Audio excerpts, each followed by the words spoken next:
Guys anganwadi কৰ্মী সহায়িকা আৰু মিনি কৰ্মীসকললৈ গুৰুত্বপূৰ্ণ মই ভিডিঅ' এটি প্ৰস্তুত কৰিছোঁ। আপোনালোকে চেনেলত যদি নতুনকৈ আছে মোৰ চেনেলটো পোনপ্ৰথমে আপোনালোকে ছাবস্ক্ৰাইব কৰি লৈ বেল আইকনটো টিপি ল'ব, যাতে অংগনবাড়ী কৰ্মী সহায়িকাসকলৰ লেটেষ্ট আপডেট ডেইলি আপোনালোকে ভিডিঅ'ত পাই থাকিব। তো গাইজ দেৰি নকৰি কি এই গুৰুত্বপূৰ্ণ খবৰটো শেষলৈকে চাওঁ আহক।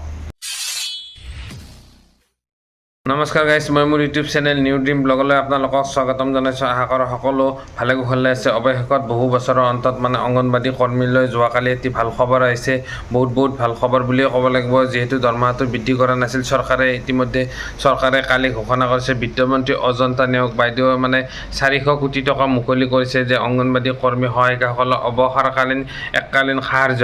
আৰু ইয়াৰ লগতে যি অংগনবাড়ী কেন্দ্ৰসমূহ ভাঙি গৈছে, জয়ী হৈ গৈছে, সেই কেন্দ্ৰসমূহ মডেল কেন্দ্ৰলৈ ৰূপান্তৰিত কৰাৰ কাৰণে ইতিমধ্যে 10,000 মডেল কেন্দ্ৰ স্থাপনৰ কাৰণে চেংচন হৈ আহিছে।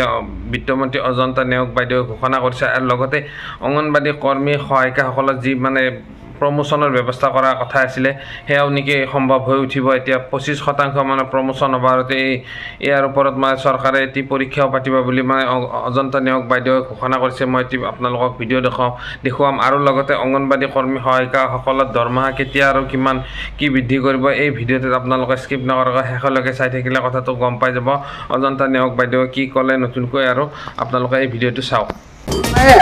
অন্য ডিষ্ট্ৰিক্টবিলাকত যোৰহাটলৈ গৈছিলোঁ। তাৰপৰা আহোঁতে ইয়াতো ৰিভিউ কৰিছোঁ। মোৰ নিজৰ আৰু ডিপাৰ্টমেণ্ট ওমেন এণ্ড চাইল্ড, মহিলা আৰু শিশু উন্নয়ন, তাৰ ডিটেইল ৰিভিউ কৰিলোঁ।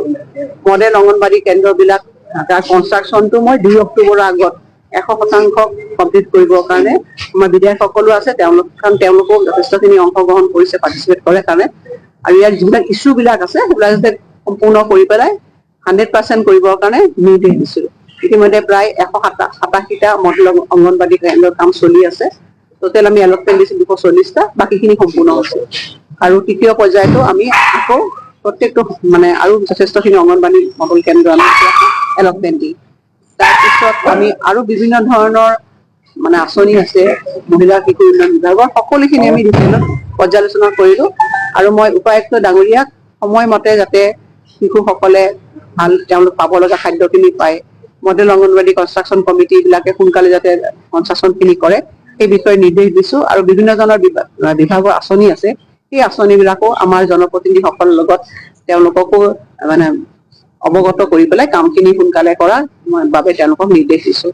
আৰু আপোনালোকে চাওক যে চৰকাৰৰ যিহেতু মই বিত্ত বিভাগৰ দায়িত্বত আছোঁ, নিজা ৰেভিনিউ ৰাজহ আয়টো বৰ ডাঙৰ কথা। আগতে আমাৰ ৰাজ্যখনৰ আজিৰ পৰা কেইবাবছৰ আগতে নিজা যিটো ৰাজহ বৰ শোচনীয় আছিলে, কিন্তু আমাৰ মুখ্যমন্ত্ৰী ডাঙৰীয়াৰ প্ৰচেষ্টাত আজি বিভিন্ন বিভাগবিলাকক আমি তেওঁলোকৰ নিজা চ'ৰ্চ অফ ৰেভিনিউ সেই ক্ষেত্ৰত তেওঁলোকক চাবলৈ কৈছোঁ। আৰু আশা আমি আমাৰ যাতে গ্ৰোথটো আমাৰ কেন্দ্ৰীয় চৰকাৰে যিটো গ্ৰোথ আছে তাৰ সমানে ৰাজ্যখনৰ গ্ৰোথটো যাতে আমি কৰিব পাৰোঁ, সেইটো চেষ্টা কৰিছোঁ। আৰু সেইকাৰণে ডিষ্ট্ৰিক্টৰ যিখিনি নিজা আয়ৰ উৎস আছে সেইবিলাক বৃদ্ধি কৰিবলৈ কৈছোঁ। মইতো নাজানো,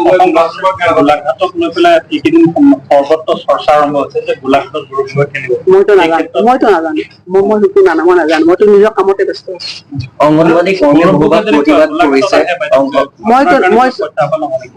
মইতো বিধায়ক আছো, 5বাৰকে গোলাঘাটৰ ৰাইজে মোক নিৰ্বাচিত কৰিছে, গতিকে মই এইবিলাক খবৰ মোৰ আচলতে নাই। কামতে ব্যস্ত। মইতো নাজানো, মই শুনাও নাই আচলতে। মইতো নাজানো, মই দলে জানিব। অংগনবাড়ী কৰ্মীসকলে প্ৰতিবাদ কৰে মাজে সময়ে তেওঁলোকৰ দৰমহা বৃদ্ধি তেখেতসকল আমি আমাৰ এই বিভাগটোৰ দায়িত্ব লোৱাৰ পিছত আমি অংগনবাড়ী কৰ্মীসকল মই নিজেই তেওঁলোকক গঢ়িছোঁ। আজি আপোনালোকে চাওক যে শুনি ভাল পাব, প্ৰথম স্বাধীনতা 75 বছৰৰ পিছত মডেল অংগনবাড়ী কেন্দ্ৰ আমি 10,000 বনাবলৈ চেষ্টা কৰিছোঁ, 10,000। আৰু আমাৰ যিটো সুন্দৰভাৱে এই ঘৰবিলাক নিৰ্মাণ চলি আছে, আপোনালোকে নিজেও চাব পাৰে, ভাল পাম চালে। আৰু গোটেই দেশতে চৰ্চা হৈছে যে অসমে যি মডেল অংগনবাড়ী কেন্দ্ৰ বনাইছে অন্য ৰাজ্যও ল'ব লাগে। মই কৰ্মীসকলক মাতি আনি কৈছোঁ যে ইমান দিন সৰু ভগা ঘৰত আছিলে, ইমান সুন্দৰ ঘৰ বনাইছোঁ, আমাক চৰকাৰৰ কাম কৰিবলৈ কিছু সময় লাগিব।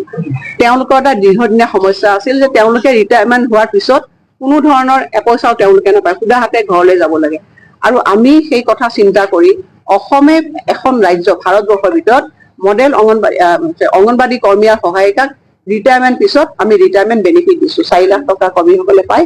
3 লাখ টকা আৰু এতিয়ালৈকে আমি 400 কোটি টকা তেওঁলোকক ৰিলিজ কৰি দিছো অংগনবাদী কেন্দ্ৰৰ যিটো কৰ্মীসকলৰ প্ৰমোচন 25% আমি দিবৰ কাৰণে সিদ্ধান্ত গ্ৰহণ কৰিছো তাৰ কাৰণে যি পৰীক্ষা হয় তাৰো ব্যৱস্থা গাইজ ভিডিঅ'টো যদি ভাল লাগিছে কিবা যদি ইনফৰমেশ্যন লাভ কৰিছে মোৰ চেনেলটো ছাবস্ক্ৰাইব কৰক আৰু বেল আইকনটো প্ৰেছ কৰি লগৰ বান্ধৱীসমূহক এই ভিডিঅ'সমূহ আপোনালোকে শ্বেয়াৰ কৰি ইনফৰমেশ্যনখিনি দি থাকিব আৰু ভাল ভাল ভিডিঅ' অংগনবাদী ৰিলেটেড ভিডিঅ' আপোনালোকক ডেইলি আপডেট লেটেষ্ট আপডেট আপোনালোকৰ মাজত দিবলৈ চেষ্টা কৰিম তেতিয়ালৈকে চাই থকা মোৰ এই নিউ ড্ৰিম ব্লগ চেনেলটো গতিকে আজিলৈ বাই